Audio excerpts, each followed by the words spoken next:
My name is Ashley, and at the age of 32, I've spent the last 10 years focusing on my career, building my professional future step by step, with long evenings at the office and morning meetings, while my younger sisters, Sarah and Emma, started families, raised children, discussed nursery decor, and planned summer holidays, which always seemed to me like something far away and completely unrelated to me. I climbed the corporate ladder with a tenacity that my colleagues called inspiring and my friends called a little scary, and honestly, I couldn't blame them. I loved my job, but in the rare moments of silence and solitude, I sometimes wondered if I was missing something. I had no husband or children, just a spacious corner office on the 25th floor with panoramic windows offering a breathtaking view of the city, hidden in the morning haze. That very morning, when the call came, I was sitting at my desk, looking at the quarterly reports, in which the rolling numbers gradually formed a clear picture of successes and missed opportunities. The phone vibrated, and Sarah's name appeared on the screen. "Hi, Ash," my sister greeted me loudly. Her voice, as always, sounded cheerful, as if there were no worries in the world.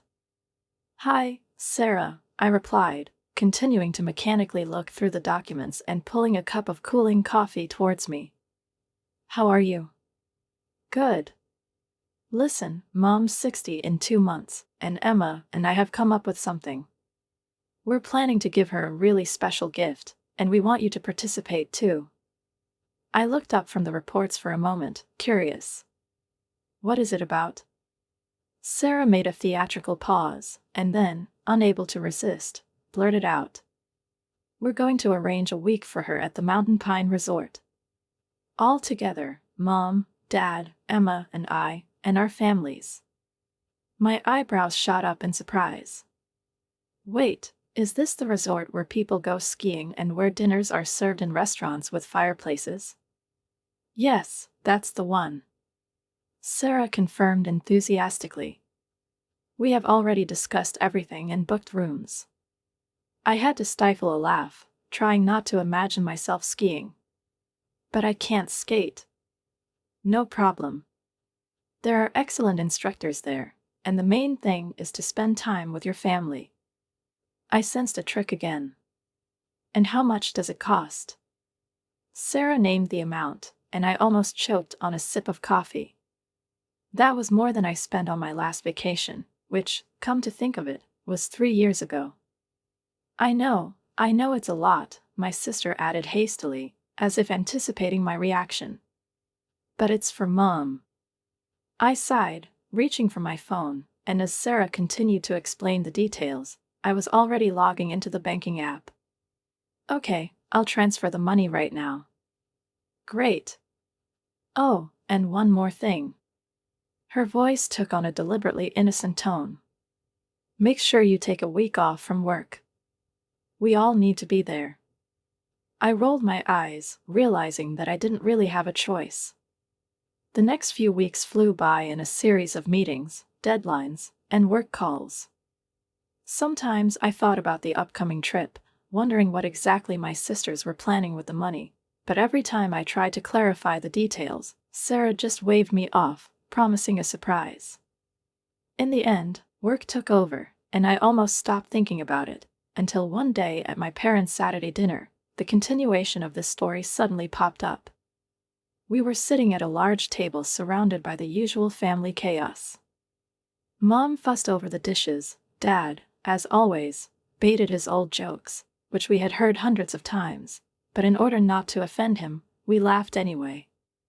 My cousins were vying to tell me about their recent adventures, and my sisters were talking to each other, looking at each other mysteriously. And suddenly, as if by chance, Sarah began.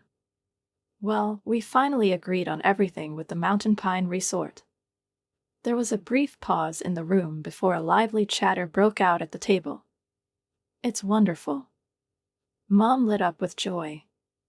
"I've been dreaming of spending time with you in the mountains for so long." "An excellent choice," my father nodded approvingly. "I think I'll take a chance on skiing again." Emma had already started discussing which tracks they were going to conquer, but I was sitting in confusion, feeling an unpleasant feeling begin to form in my chest. Wait, I said, raising my hand to get his attention. Why didn't anyone tell me before? Everyone fell silent. I don't even have a ski suit. I continued, putting down my fork irritably. And it looks like I don't have much time to buy it. The silence became too obvious. Mom cleared her throat nervously. Actually, darling, she began in the same tone she used when she was about to ask for a favor, knowing I couldn't refuse. I sat at the table, looking at the smiling faces of my family, and waited for someone to laugh, wink, and say that it was just a bad joke, that no one was really going to leave 5 children to me while everyone else was enjoying their vacation in the mountains. But the silence continued to drag on, becoming it was getting more and more oppressive, and the only sound that disturbed it was the soft clink of cutlery as someone gently touched the edge of a plate with a fork. Do you want me to look after the kids? I finally managed to squeeze out of myself, feeling a strange, suffocating wave of emotions rising inside, in which surprise, indignation, and something like bitter disappointment were mixed. All 5 of them? My mind automatically started listing names, as if trying to grasp the scale of what was happening. Emma's baby, Jason, Sarah's baby, Lucy, Michael's twins, Tom and Anna, and Pete, Rachel's son. 5 children under the age of 7, 5 restless, noisy, demanding constant attention kids, whom I was now offered to leave in care. For a whole week, while their parents will ski, drink mulled wine by the fireplace and enjoy luxurious spa treatments. Well, you treat them so well, Mom said it so easily, as if it were a matter of course, as if there was no way I could object, as if my refusal wasn't even considered an option. They just love their Aunt Ashley. I looked around the table again, hoping to find at least a hint of a joke in someone's eyes, at least a shadow of doubt, but no one was even embarrassed. No one looked guilty or uncertain, just expectant glances, just the usual confidence that I, as always, would say yes, because I said yes because I was someone you could rely on, take advantage of, and take on responsibilities that no one wanted to do. But this. I felt a protest rising in my chest, but my voice still sounded strange, as if it wasn't my own, somehow alien and confused. It's not fair. I want to celebrate with you too. It's Mom's birthday. Emma, my younger sister, sighed and carefully placed her fork on the edge of her plate. Oh, Ashley. She shook her head, as if I were a moody child who didn't understand the obvious. You'll be bored there anyway. It will be noisy and crowded. Boring? I repeated her word, feeling something inside shrink into a painful lump. How can you know if I'm going to be bored? Emma shrugged, casting a quick glance at Sarah as if seeking her support, and Sarah immediately caught up. You're great with children, they love you. Her voice became soft, almost affectionate, but I already knew where this was leading. I knew this tone, honed over the years of family discussions, when I was imperceptibly led to the only right decision, leaving no room for rejection. Let's be honest. It's not like you need a break from family life. I felt my breathing falter, a painful, throbbing heat spread in my chest, and it took me a few seconds to realize what she had just said. What's that supposed to mean? My voice was quieter than I'd intended, but there was a sharp, hidden fret in it. Sarah straightened up, her smile became a little strained, and in her voice sounded the same condescending tone that she had been honing for years, addressing me as a younger, stupid sister, although in fact she had always been the youngest. She just means that you don't have a husband or children to take a break from them, unlike the rest of us, she explained as if it were an indisputable fact, not even bothering to pretend that she didn't want to offend me. We really need this break. You understand, right? I blinked, feeling a plate of cooling beans blurring in front of my eyes. There was a lump in my throat, but I didn't allow myself to swallow it, didn't let it show that the words had hurt me deeper than I was willing to admit. I won't let them see how much I'm hurting. Silently, with restraint, I pushed back my chair and stood up. Ashley. Mom's voice trembled. There was a note of concern in it, but not enough to stop me. I didn't turn around. Without saying a word, she grabbed her purse from the counter at the entrance and headed for the door. No one moved behind me, no one tried to stop me, no one called me back. The only sound that haunted me at that moment was my mother's voice coming from behind the table. "Don't worry," she said as if it were something self-evident. "At first she will be a little offended, but then, as always, she will change her mind and come." I went out into the darkness of the courtyard, and their voices gradually faded away behind me. They had already moved on to discussing ski slopes, winter equipment, and the restaurant where they were going to celebrate my mother's birthday, leaving me no chance to feel at least a little needed on this holiday. The cold evening air burned my face, clearing my thoughts, and suddenly I realized what was really the most hurtful thing about it all. Not even their request to look after the children, not the fact that I would not be able to go with them, but the carelessness with which they simply assumed that I would agree without even thinking to ask. They planned everything without me, booked rooms, calculated a budget, distributed roles, used my money, my vacation days, my time, without even deeming it necessary to discuss it with me. I spent half the night pacing my apartment, replaying over and over in my head every family dinner, every holiday, every situation when I postponed my business for someone else, when I sacrificed my desires just to make life easier for my family, when I allowed myself to be used, taking it for care. And now all these memories suddenly took on a new, darker meaning. I was remembering. Images from the past popped up in my head one after another, vivid, filled with emotions that I once did not allow myself to realize, but which now pressed on my chest with renewed force. I was 16. I stood at the stove, stirring the sauce in the pot, while Mom sat at the kitchen table next to Emma, explaining algebra to her. It was late, I hadn't done my homework yet, but someone had to cook dinner. I was 18. My friends invited me to spring break, a trip to the ocean, an opportunity to feel free for the first time in a long time, not to think about school, not to think about home, not to think about anything but my own pleasure. But I refused. Her parents were away for the weekend, and someone needed to look after Sarah. I was 21, I went to college and worked 2 jobs at once, trying not to depend on my parents and not ask them for money, and when Emma's graduation came, I didn't hesitate to pay for a dress, because I knew that Mom and Dad wouldn't have enough extra money for it. The years turned into a series of victims. Over and over again, I heard familiar requests made in the same casual, almost lazy tone, in which there was no doubt that I would agree. "Ashley, can you sit with Jason for a couple of hours? I really need a break. Ashley, could you pick up the twins for the weekend?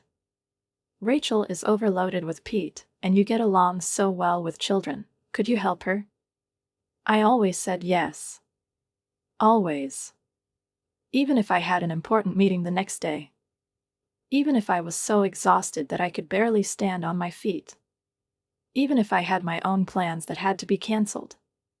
I was proud to be a responsible, reliable sister, someone to turn to for help, an ideal daughter who never gave up on anything.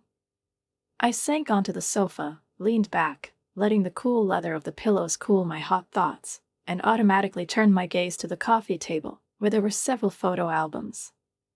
I reached for one of them, opened it, and new memories came flooding back. Family vacations. I'm not in any of the pictures because I've always been on the other side of the lens. Holiday dinners. I'm standing in the kitchen while everyone else is laughing in the living room. I turned page after page, and in every frame where I wasn't, the invisible picture of my place in the family became clearer. I was not a participant in these joyful moments, but the one who made them possible for others. It's not like you need a break from family life. Sarah's words kept ringing in my head, making each of these images feel different, with a new, better meaning. It was as if my career, my achievements, my decisions were less significant just because I hadn't married or had children.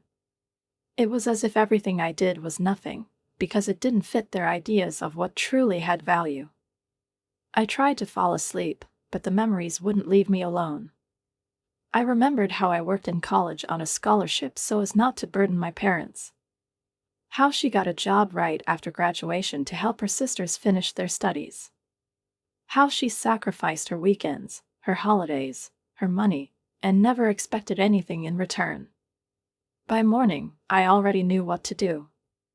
I have never been a conflicted person. I did not like arguments. I did not seek quarrels.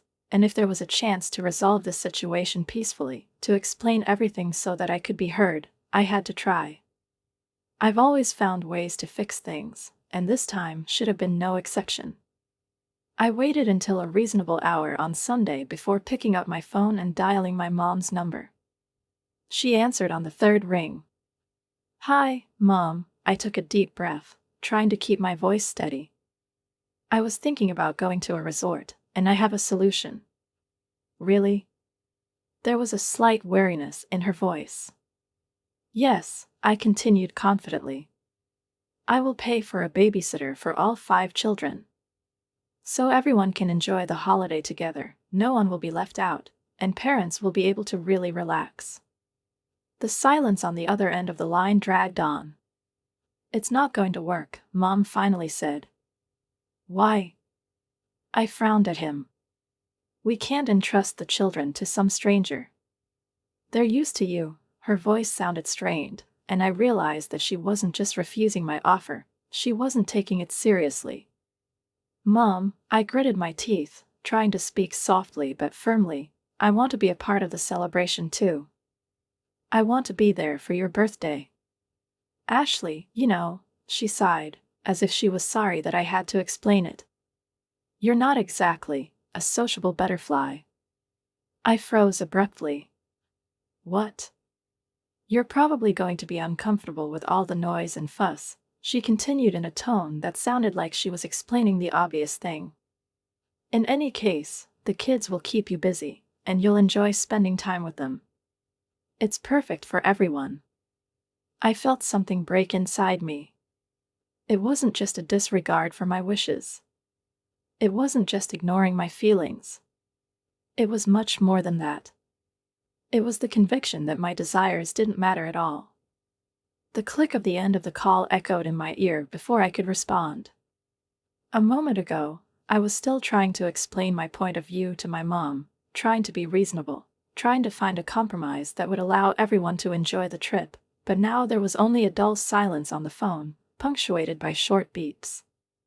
She didn't even bother to say goodbye. I was still sitting there, holding the phone to my ear, as if hoping that the connection would somehow miraculously be restored and I would have a chance to say what was stuck in my throat, but the screen went off, and in this darkness there was something frighteningly final. I stared at him, motionless, as if frozen in the moment, while my mother's words slowly and inexorably settled in my mind, filling me with an icy void. And then the phone vibrated again. Sarah's name flashed on the screen, and I hadn't even had time to think about answering when I heard her voice, breaking into a sharp, angry whisper. "How dare you?" I opened my mouth, but no words came out. "Mom just told me about your little proposal," she continued, and there was so much rage in her voice that it took me a moment to realize it was addressed to me. "Hire a babysitter? Are you trying to ruin everything?" I straightened up, feeling tension coursing through my body. "Ruin it?" I repeated, as if I couldn't believe my ears. "I'm trying to find a solution that suits everyone." "We already have a solution." She interrupted me, her voice trembling with anger. "It's all planned, Ashley." "All." "The resort is booked, the events are planned, Mom is happy, everyone is waiting for this trip, and now you're being completely selfish, trying to change everything at the last minute." The accusation hit me like a slap in the face. "Selfish?" I asked, feeling a bitter, burning indignation rise inside. "Yes," Sarah screamed. "We've been working on this for weeks. Everyone is excited. And now you want to ruin everything because you can't just do this one thing for the sake of the family." My hand clenched into a fist, and the phone was shaking slightly in my fingers. "One thing?" I didn't recognize my own voice. "Really?" You know that if you ruin this trip, if you ruin Mom's birthday. Her voice suddenly turned cold, hard like a knife blade. Don't worry about talking to me anymore. I'm serious, Ashley. The line broke. I sat in silence, staring at the blank screen. I was stunned. Not from the fret, no, Sarah liked to be dramatic, and I knew she would eventually cool down. Something else struck me. The calmness with which she said those words. Full confidence that I'm to blame. That I'm really selfish. That my desire to be a part of the family on equal terms was a whim, not a natural right. The phone vibrated again. Messages this time. Sarah, the family should stick together. I grimaced. Sarah, we all help each other. Sarah, do you remember how I watered your flowers last year while you were at that conference? Sarah, you're good with the kids, they love you. Why can't you just forget about being touchy and think about what's best for your family? I stared at the screen. Sarah didn't even try to hide the manipulation. My fingers flew over the keyboard on their own. Me, a real family doesn't use each other. Me, a real family respects everyone's wishes and includes everyone in its plans. Me, a real family doesn't manipulate or cause guilt. The 3 dots on the screen appeared and disappeared over and over again, as if Sarah couldn't decide what to write, but in the end there was no answer. And that's when it hit me. How they asked for money without explaining what they were for. How carefully they told me to take time off from work, without mentioning the resort. How they announced their plans at dinner, as if everything had already been set in stone, as if my opinion didn't matter. They've been planning this all along. While I was working late into the night. While I was babysitting their kids. So far, I've been trying to be the perfect daughter and sister. They secretly organized this trip, assigned roles, assigned responsibilities, using my money, my time, my life, and didn't even consider it necessary to talk to me about it. And now that I wasn't playing according to their script, they switched to a different tactic. Manipulation. Emotional blackmail. Something strange happens when you finally see through the fog of manipulation. Everything suddenly becomes so clear that it seems as if you are looking at a mechanism disassembled to a cogwheel, all the details of which are perfectly fitted to each other, lined up to direct you where they want you to go. But the most amazing thing is that you didn't notice it before. You haven't wondered why you're always asked, but never asked if you want to. You haven't noticed how your desires are pushed aside while you're doing something for others.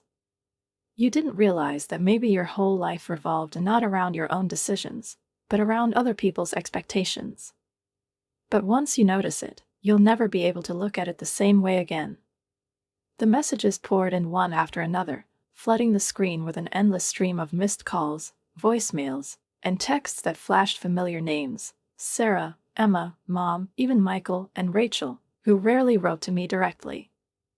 I froze, my fingers hovering over the screen, my heart beating a quiet, uneven rhythm. I knew they would call. I knew that when they realized that I was not at home, not standing ready with warmed bottles, diapers and lullabies, when they discovered that their ideal plan had failed, they would start looking for me. But I didn't expect such a flurry of messages. I slowly ran my finger across the screen, sliding over the lines of furious, confusing text. Sarah, Ashley, where are you? Why don't you answer? Emma, tell me you're just late at work and you'll be home soon. Mom, Ashley, this isn't funny anymore. Call me now. Sarah, you can't do this to us. Do you even understand the situation you left us in? The further I scrolled, the more the tone of the messages changed. The first ones were filled with irritation, then there were threats, then they turned into something more desperate, and towards the end, among the many harsh and angry messages, completely different ones began to appear. Michael, look, I'm not sure what happened there, but maybe you should talk to your mom. She's very worried. Rachel, I wasn't aware of the whole situation. To be honest, I thought you agreed on your own. Call me when you can." I blinked, feeling a strange mixture of satisfaction and dull weariness rise up inside. They didn't know how to react to the fact that I said no for the first time in so many years. They couldn't believe that I just didn't show up, didn't sacrifice my time, didn't adjust to their plans. But that wasn't what struck me the most. I knew my family, I knew how they used to perceive everything, but as I scrolled through these messages, I suddenly realized that none of them contained the most important question. No one asked, "Ashley, are you okay?" I took a slow breath, realizing the depth of this discovery. They were worried about their problems, that they had to deal with the children themselves, that their plans had been ruined, and that I was suddenly beyond their control. But no one, not a single person, thought about the fact that maybe I had a reason to leave. I clicked on one of the voice messages. "You can't just disappear." Sarah's voice was shaking with anger. "Mom is crying, Emma is in a panic, the children don't understand where you are. We depended on you. You can't be so selfish." I shook my head. Selfish. That word again. I took a deep breath, closed my eyes for a few seconds, allowing myself to feel every last drop: anger, disappointment, bitterness, but most of all, freedom. I was far away from them.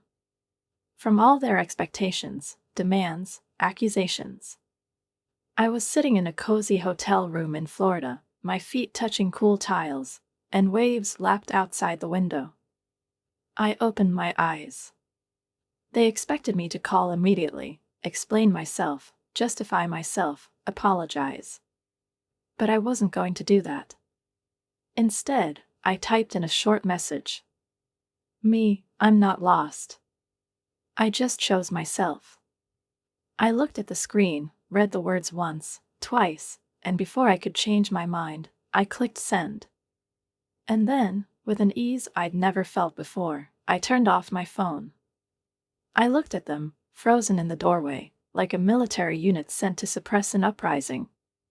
Mom was standing in front, her lips pressed tightly together, her fingers tightly gripping the strap of her bag, and a mixture of resentment and icy anger was reflected in her eyes. Sarah and Emma were standing a little behind, but their poses spoke for themselves. They were seething with rage, their cheeks were flushed, and their eyes were flashing lightning. I wasn't even surprised. All these reports, these accusations, this hail of condemnation, they were just the beginning. Now they have come personally to make sure that I will listen to them to the end. To make me feel guilty. Sarah stepped forward first, her fingers curled into fists, her voice rising to a scream. "Do you have any idea what you've done?" I exhaled slowly. "Yes, I can imagine."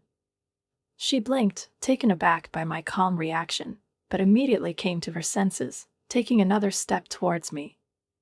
"You ruined Mom's birthday. You left us in complete chaos. We were counting on you, and you just ran away like a selfish little girl." I looked at my mom, waiting for her to say something that would try to soften the situation a little, but she just stood there with a stony expression, waiting for my answer. "I didn't run away," I replied in a flat voice, keeping my gaze on Sarah. "I just refused to be a babysitter against my will. You knew how important this trip is for us." Emma interjected, her arms nervously crossed over her chest. "You knew we were counting on you. You knew that Mom wanted the whole family to be together." "The whole family?" I smiled bitterly.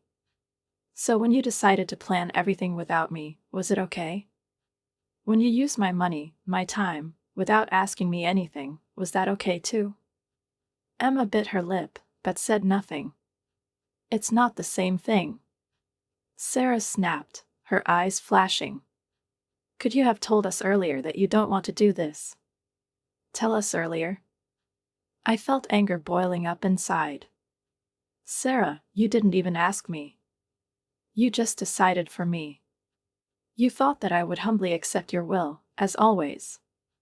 Because you've always accepted." Sarah blurted out, and suddenly there was something like desperation in her voice. You've always been, well, responsible. I slowly shook my head. Responsible or convenient? There was silence. Mom sighed heavily, finally deciding to speak. Ashley, dear. Her voice was softer, but it was still laced with a cold note of disappointment. Do you really think that all this is against you? What did we want to do to hurt you? I felt my chest constrict inside. That's it. This eternal manipulation, this tone that was supposed to make me doubt my feelings, make me think that I see problems where there are none. No, Mom, I looked her straight in the eye. I think you've just never thought about what I want. She frowned, as if my words didn't make sense to her. But you've always helped us, she said softly. We thought you wanted this. Because I was left with no choice, my voice was firm, and I didn't look away. Because every time I tried to set boundaries, you pretended that you didn't hear me. It's not like that. Sarah objected. We are a family. The family helps each other. Yes, I nodded. But help is when you can say no without fear of judgment. She pressed her lips together, but didn't say anything. So that's how it's going to be now? Emma sighed, giving me a confused look. Are you just breaking up with us? I shook my head. No, I felt something inside me slowly but inexorably righting itself, as if I had finally regained my balance. I'm just choosing myself for the first time. Silence again. Mom turned away, looking at the floor.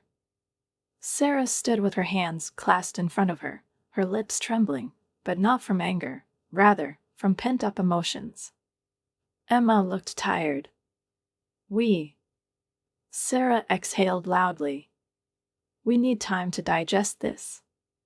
Yes, I said quietly. Take as much as you need. They left, closing the door behind them, leaving behind a tense but strangely liberating silence. I took a deep breath, feeling like I was really coming back to myself.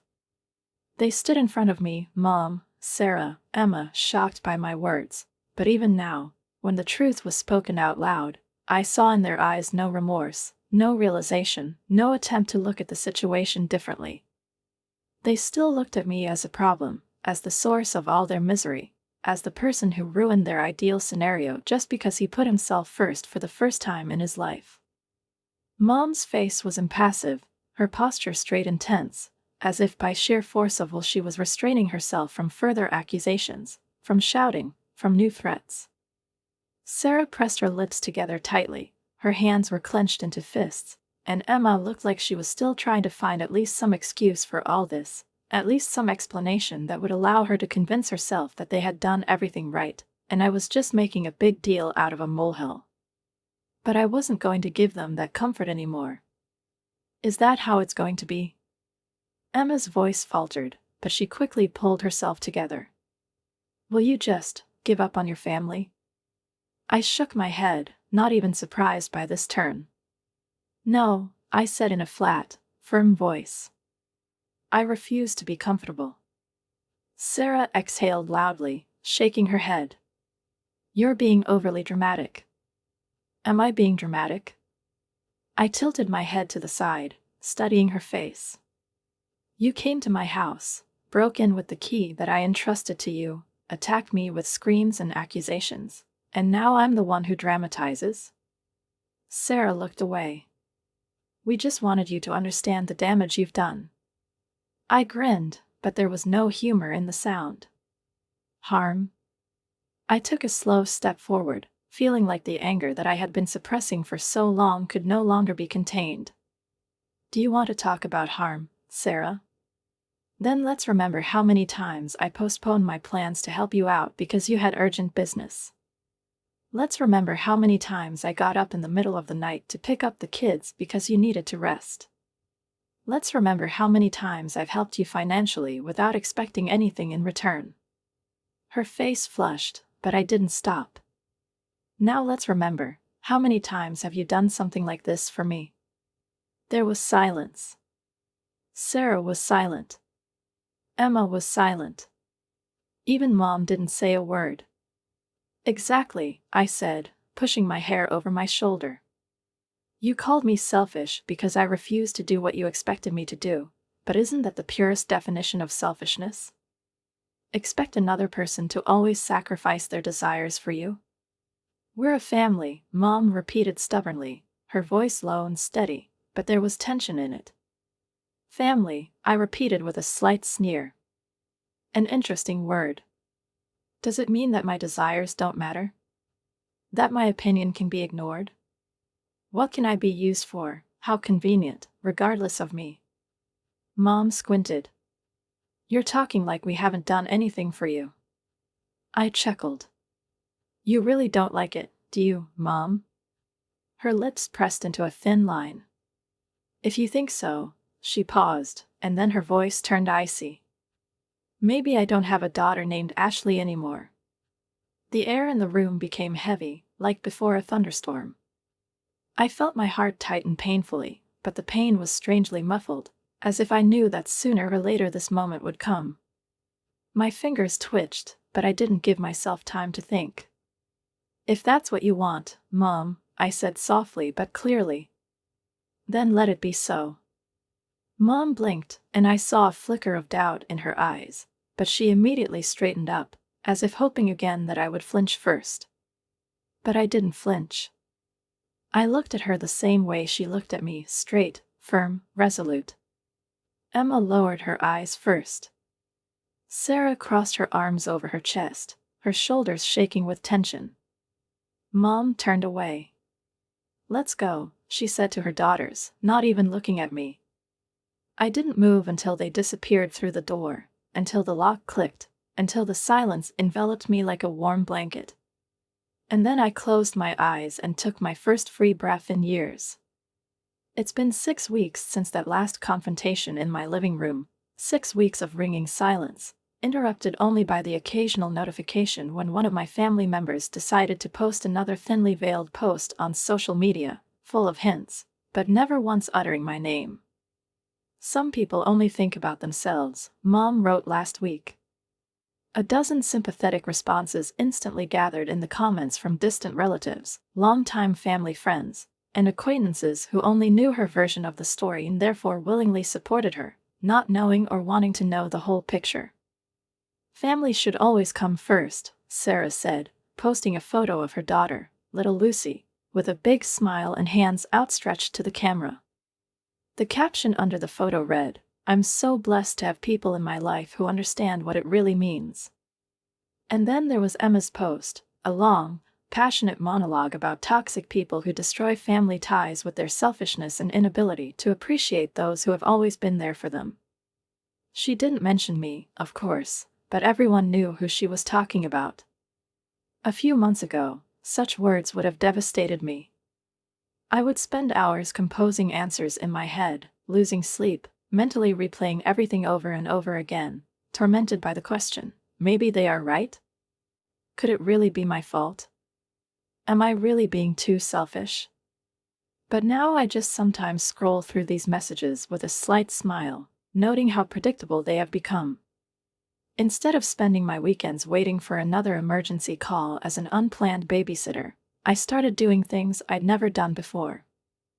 I joined a local book club, and the first meeting seemed almost strange to me, sitting in a coffee shop on a Saturday morning, discussing novels, knowing that my phone would not ring with a desperate plea from one of the sisters, would not burst from an urgent message demanding my time, my attention, my participation. I booked another vacation last week. Europe. In spring. I didn't have to check anyone's schedule. I didn't have to make sure it wouldn't disrupt anyone's plans. I didn't have to ask if I could leave. I just saw a good deal and bought a ticket. Sometimes, in quiet moments, I think about my nephews and nieces. I miss them. I missed the way Lucy laughed when I gave her a lift. The way Jason hugged me when he fell asleep. By the way Tom and Anna tried to outdo each other in a competition, who will stand on one leg longer. But I don't miss how they were used as a tool of manipulation against me. I hope that someday, when they grow up, they will understand.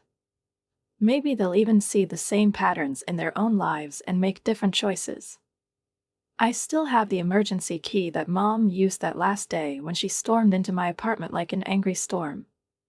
I should probably send him back. But every time I think about it, something stops me.